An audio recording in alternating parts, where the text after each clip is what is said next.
नमस्कार दोस्तों, मेरा नाम है विजय कुमार और आप देख रहे हैं कॉमिक्स पिटारा चैनल को। तो चलिए दोस्तों, हम लोग कॉमिक्स पढ़ रहे थे शून्य, जो कि इंस्पेक्टर स्टील और तिरंगा की कॉमिक्स है। और इसका पहला पार्ट मैंने अपने चैनल पे अपलोड कर दिया है। पहले पार्ट में मैंने इस कॉमिक्स को 20 पेज तक कवर कर दिया था। अब इस पार्ट में इसके आगे कहानी को शुरू करते हैं।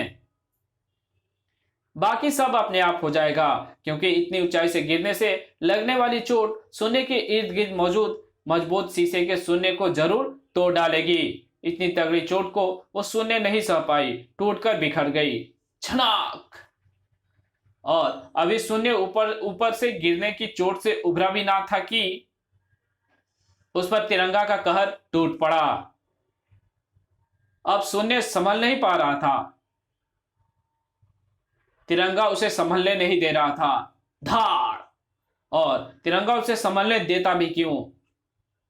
उसे मालूम था कि शून्य को संभलने देने का मतलब है अपने आप को शून्य में खो देना, और ऐसा तिरंगा हरगिज नहीं चाहता था। लेकिन तिरंगा के चाहने से क्या होना था? वहां जो घटना था वो तो घटना ही था, और वहां जो घटा उसमें शून्य का नहीं बल्कि ओह, बीच में आ कूदे उन नकाबपोशों का हाथ था। आ इन नकाबपोशों ने मुझ पर तेज बेहोशी के इंजेक्शन का वार किया है, और उस इंजेक्शन ने तुरंत ही असर दिखाना शुरू कर दिया है, क्योंकि ना तो मैं अपनी आंखों को ढंग से खोल पा रहा हूं और ना ही अपने शरीर को काबू में कर पा रहा हूं। जबकि वे नकाबपोश जो निश्चय ही शून्य के साथी हैं, उसे यहां से ले जाने की कोशिश में लगे हुए हैं। मुझे उसे रोकना होगा। अपनी पूरी ताकत संजोकर तिरंगा ने वो छलांग लगाई थी, लेकिन वो शून्य तक नहीं पहुंच पाया। लेकिन इसके बावजूद भी तिरंगा की वो कोशिश खाली नहीं गई। उसके हाथ कुछ आया जरूर, और उसी को पूरी ताकत से दबोचकर वो बेहोशी की दुनिया में खोता चला गया।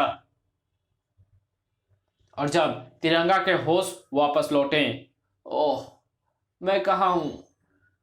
अस्पताल, ये तो अस्पताल है। ओह, इसका मतलब शून्य मुझसे मुझसे बचकर भाग निकला। ओह, उसने मुझे मात दे दी।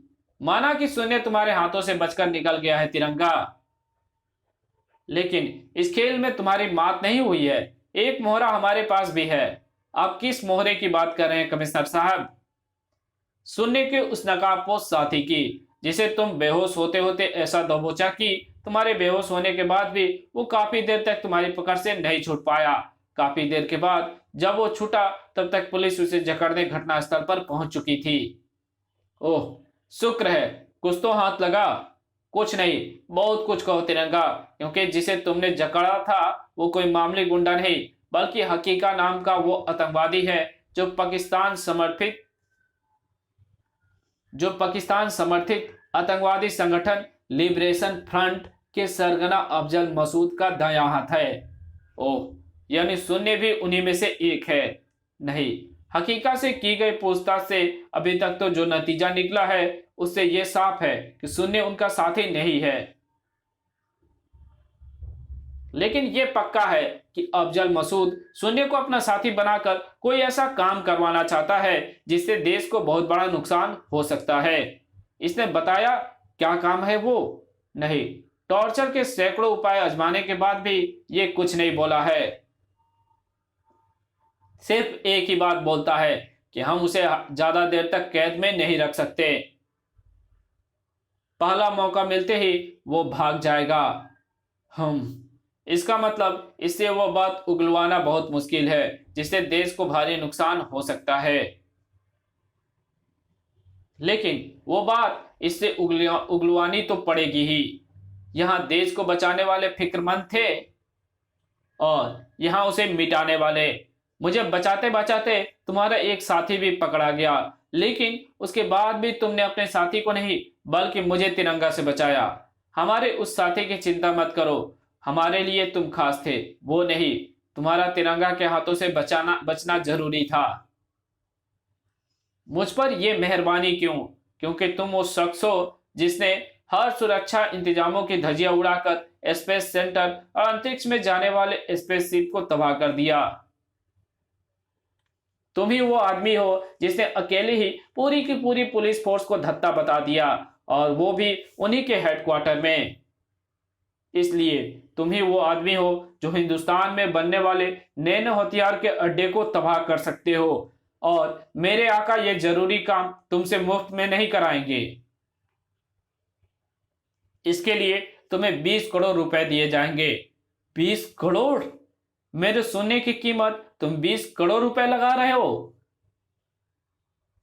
वाह रे विदेशियों, किसी के हुनर की कद्र तो बस तुम्हें है। एक इस देश के लोग हैं जिन्होंने कभी गणित के एक रिसर्चर को सिर्फ इसलिए आधा पागल कहना शुरू कर दिया था क्योंकि वो सारी दुनिया को इस असलियत से वाकिफ कराना चाहता था कि शून्य का अपना बहुत बड़ा महत्व है। शून्य है तो सब कुछ है, शून्य नहीं तो कुछ भी नहीं। और शून्य कुमार नाम के उस रिसर्चर ने अपने रिसर्च में ये बात साबित भी करके दिखाया, लेकिन लोगों ने उसकी बात नहीं माननी थी, इसलिए नहीं मानी।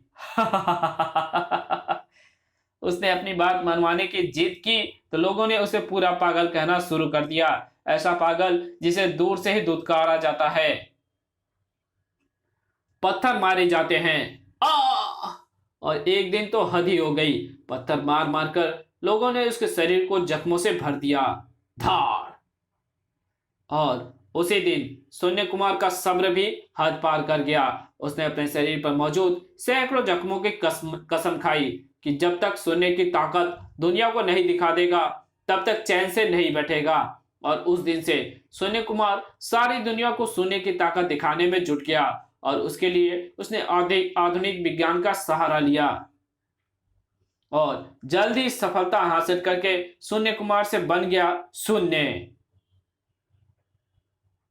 और फिर सारी दुनिया को शून्य की ताकत दिखाने में जुट गया। लेकिन अभी तक मैंने अपने शून्य से कोई जबरदस्त धमाका नहीं किया है। तभी मैंने तुमसे नैनो हथियार के अड्डे को खत्म करने का काम लिया है। लेकिन ये नैनो हथियार है क्या, और इन्हें बनाने का वो अड्डा कहाँ है जिसे तुम मुझसे नष्ट करवाना चाहते हो?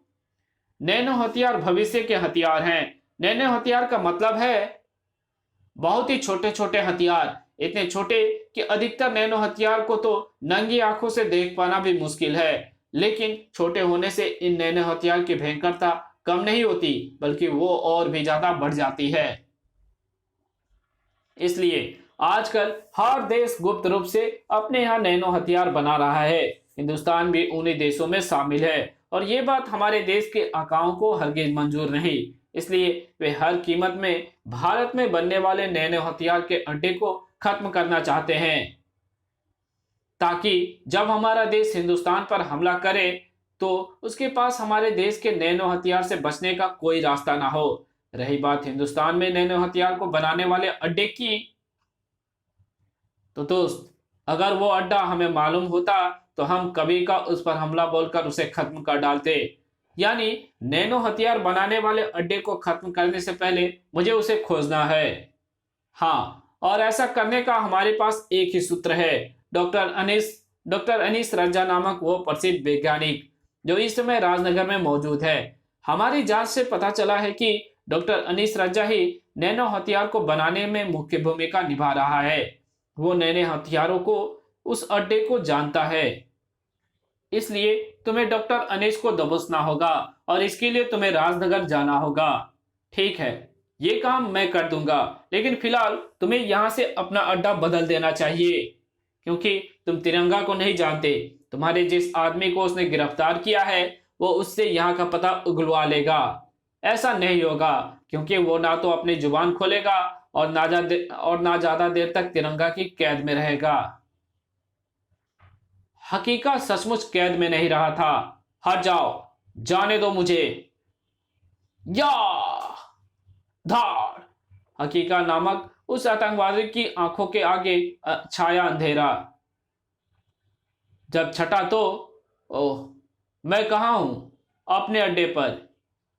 थोड़ी देर पहले तुम बेतहाशा भागते हुए यहां पहुंचे और कुछ देर के लिए दिन दुनिया से बेखबर हो गए। अफजल भाई, मुझे यकीन नहीं होता कि मैं पुलिस और तिरंगा के शिकंजे से बचकर फिर आपके पास पहुंच गया हूं। लेकिन मुझे पूरा यकीन था कि तुम जरूर आओगे। मैं जानता था कि हमारा हमारा जवाज जवाज हकीका हिंदुस्तान के पुलिस और अदने से तिरंगे को मात देकर हम तक जरूर पहुंचेगा। फक्र है हमें तुम्हारी जवाजी पर, लेकिन कहीं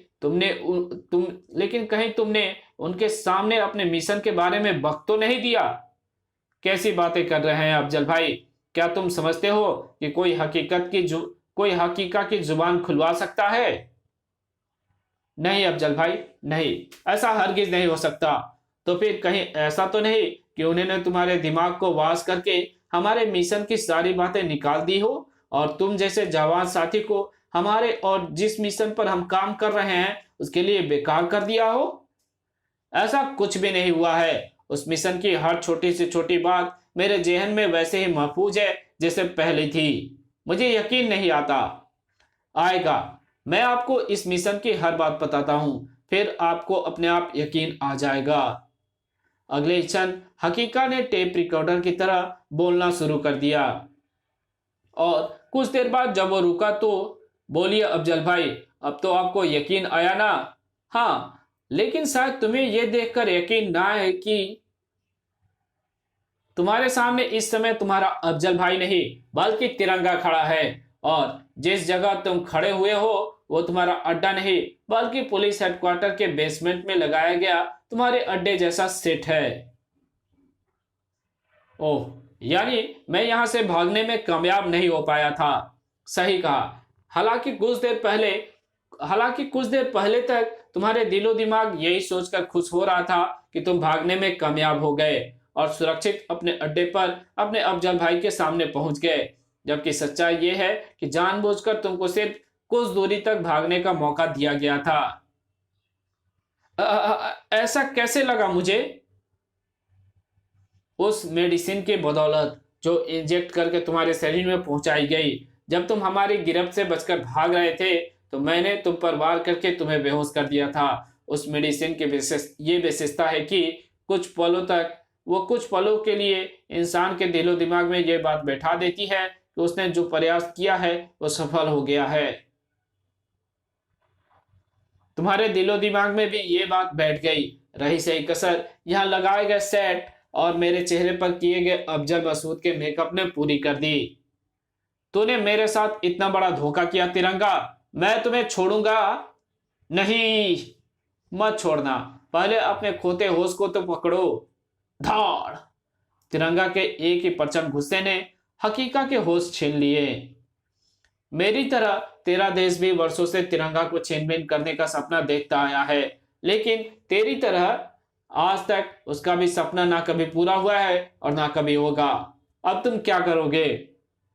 पाकिस्तान के ऑपरेशन नैनो हथियार को खत्म करूंगा और उसके लिए मुझे जाना होगा राजनगर।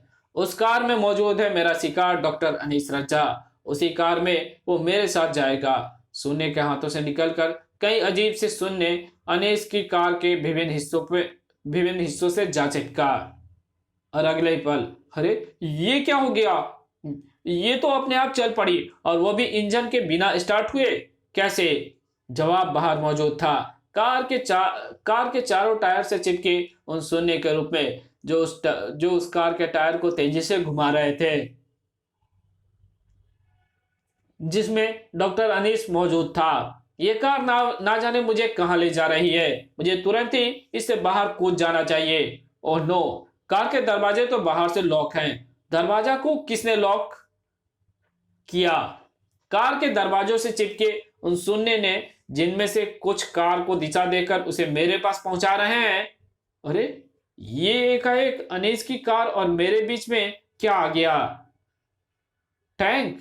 नहीं, ये भी एक कार है। वो भी एक कार थी, लेकिन शून्य को क्या मालूम था कि वो कार टैंक से भी ज्यादा मजबूत थी, क्योंकि वो कार थी जिसमें सवार होता था इंस्पेक्टर स्टील। फर्ज की मशीन इंस्पेक्टर स्टील,